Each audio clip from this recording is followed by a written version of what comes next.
Good morning mga kaibigan. So ito, meron lang ako namang isi-share sa inyong video. So para po sa hindi pa experience ng ganitong trouble, ito po ay computer box na for chip 1. Ang problema niya po is yung clutch. Bali nagpalit lang ako ng clutch assembly. Tapos ang naging problema is tumutukod niya yung kanyang clutch. Pero ang dating secondary clutch, ang problema is tumatagas lang.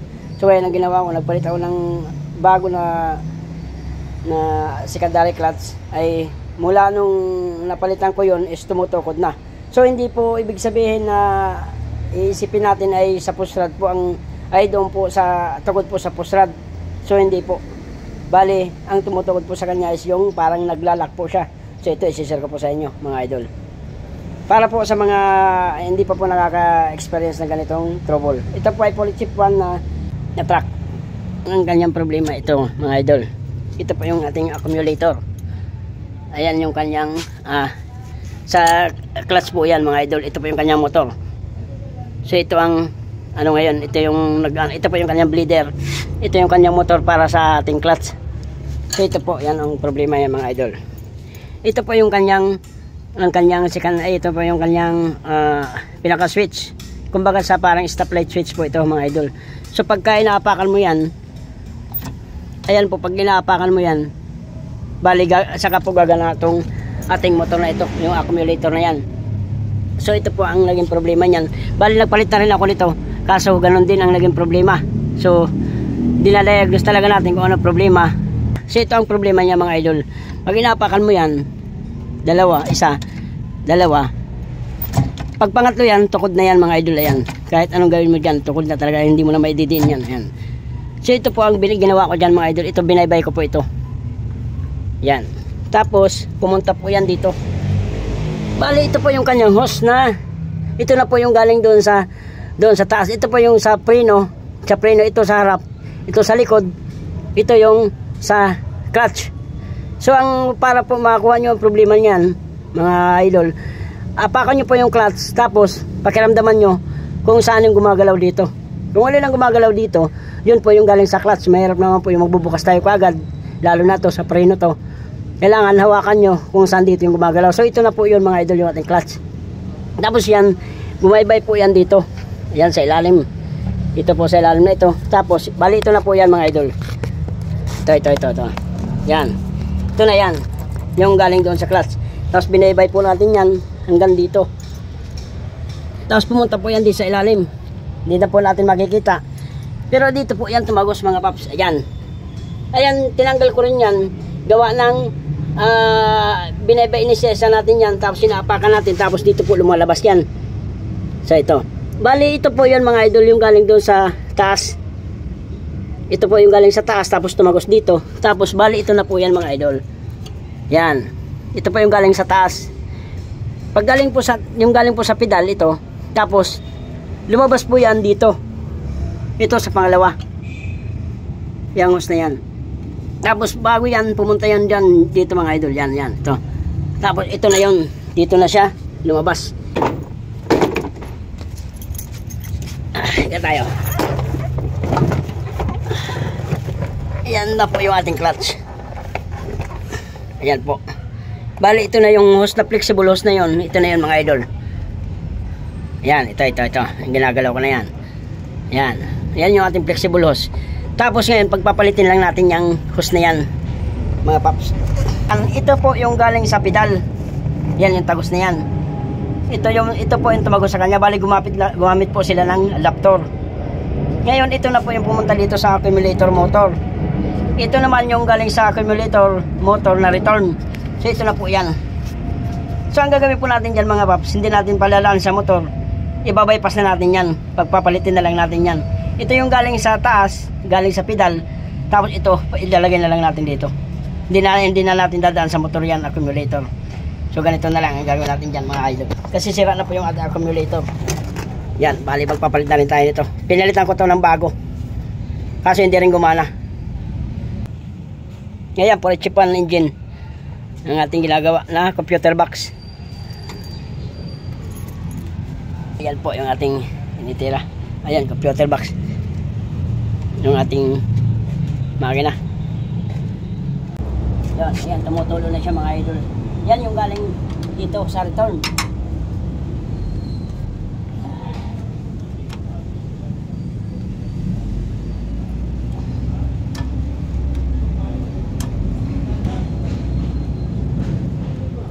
Tanggal natin to. Ililipat na lang natin yan. Ito, sa mga ano, sa mga ka-experience ng ganitong problema. Yan. Ito lang, pagpapalitin nyo lang to para hindi na siya dumaan dito. Sa accumulator.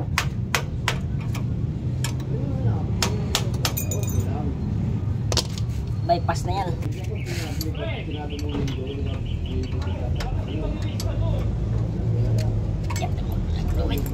Yan. Bali, ito na, diretso na yan hanggang doon.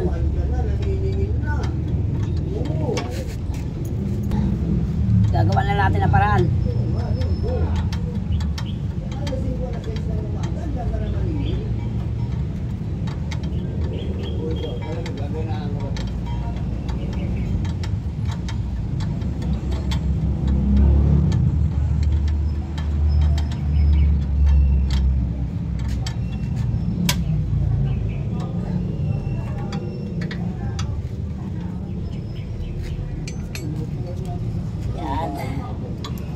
Tapos dito na yan.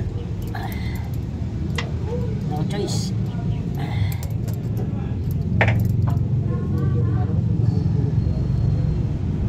Parehas lang naman ang fittings yan.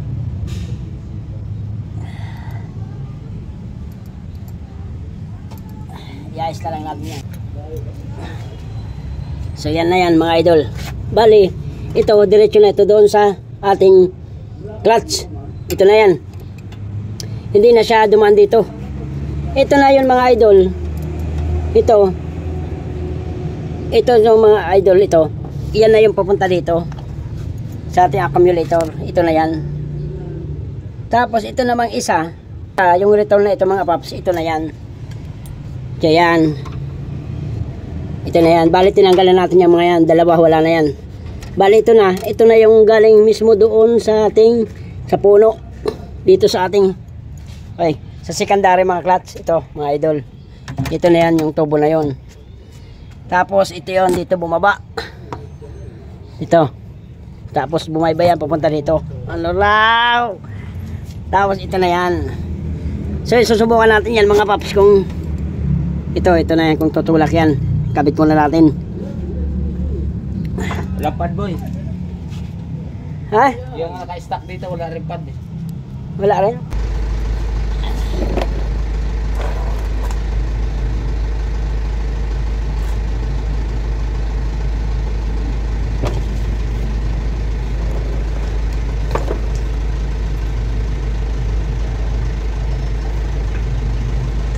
Karoon ng preno dito? Ha? Pidelid ba? Balik natin boy. Hindi, yung nandito? Boy, 8. Alin? Tayo 8. Balik natin. Kaya magagana na yan. Pinahirapan ako yun.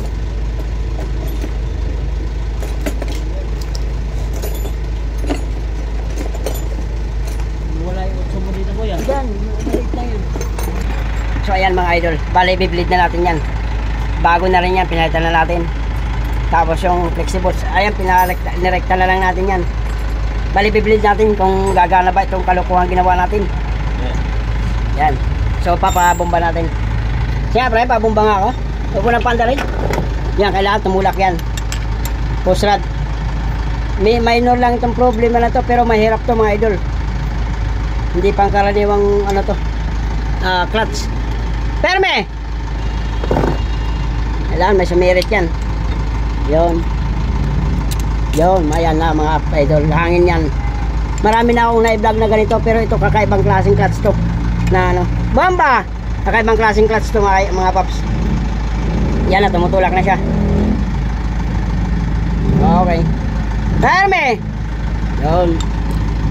So, ganun na lang ang gawin nyo mga idol pagka ganitong merong ano, accumulator. Ayun. Yun, hangin.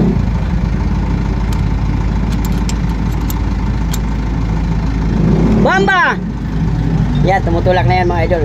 Ibig sabihin may clutch na yan. Wala yun na yung running takbo niyan. Yan. Perme!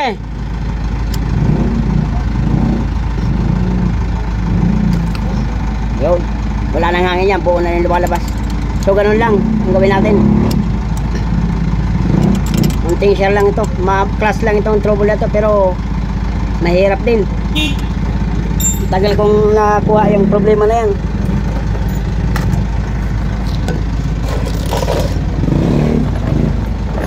Sige nga, patagwin nga pare. Ayan, yan, titesting natin yan mga idol. Oo. Titesting natin kung kakambyo. Isang araw ko kahapon ginawa yan, hindi ko nakuha. Ayan, malalaman natin yan. Kung gagana ba itong kalukuhan natin. Ayan, kasi kahapon tumutukod yan. Kaya, Kalokohan, boy. kalukuhan talaga eh. Pinahirapan ako niyan kahapon eh. Yan, isang truck yan. Puro mga truck ginagawa natin dito. Yan. Puro truck. Kaya idol, kung papasok ang kambyo.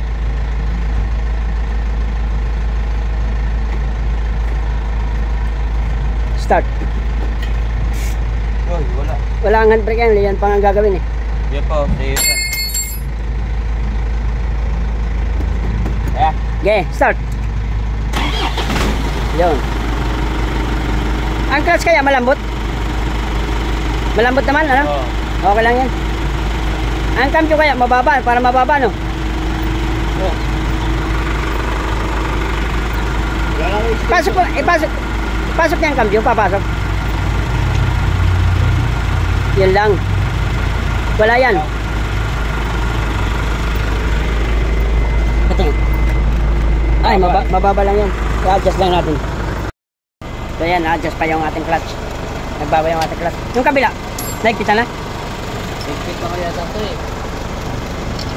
Kasi hindi pa siya pumapasok ang cambio. Ibig sabihin kulang pa tayo ng adjust. Hindi kaya magbe-blade. Siya, subukan niya ulit, boss. Ayan. Okay. Tingnan mo nga. Tapos pagdating sa baba, mahaba ng tulak ah. Hello. Yeah, pasok mga cambio. Wala. Ayun, yun. Pumapasok na. Kaso magalit. Magalit ba, boss? O okay lang? Okay lang. Para matigas ah. Yeah, patakboyin mo nga.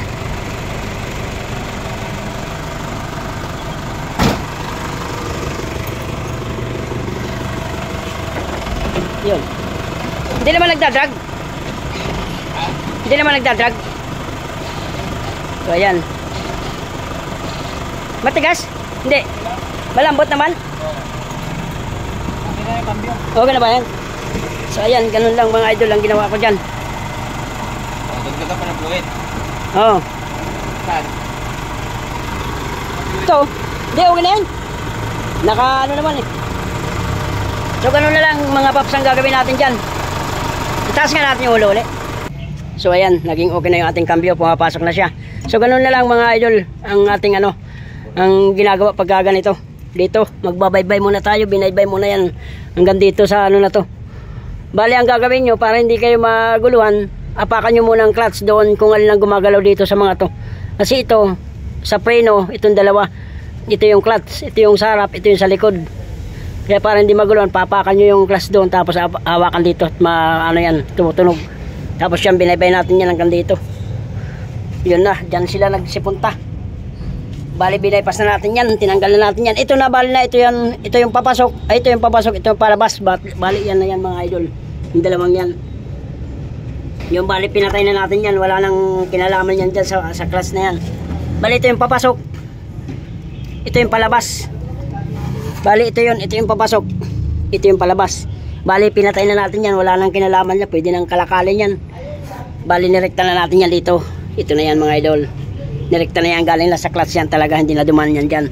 So, ganun lang sa mga ka-experience na ganito. For cheap pa na makina nito. Ganun ang naging problema niya. Pagka inapakan ng clutch, pangalawa, lubog. Pag pangatlo, tukod na siya. So, yun ang ginawa natin dyan. Hindi na natin pinadal sa accumulator yung motor. So, ganun lang ang ginawa natin dyan. Yun, kahit pa paano ginawa. Ang tagal ko rin ginawa niyan na hindi mapatino. So ang ano, papalitan pa ng motor na yan. So kung hindi naman kailangan, ganun din naman gumamit ng may booster din naman yan, malambot. At kailangan papaduman yung mga ganun. So ganun lang ang may share ko sa inyo mga idol. Pagdating dito sa Ford Chip 1 na makina, clutch problem. Sasabihin clutch lang ang problema pero madugo din, may hirap din. Maraming salamat. May sensor yan eh. So hanggang dito lang ang aking video. Maraming salamat po sa inyo.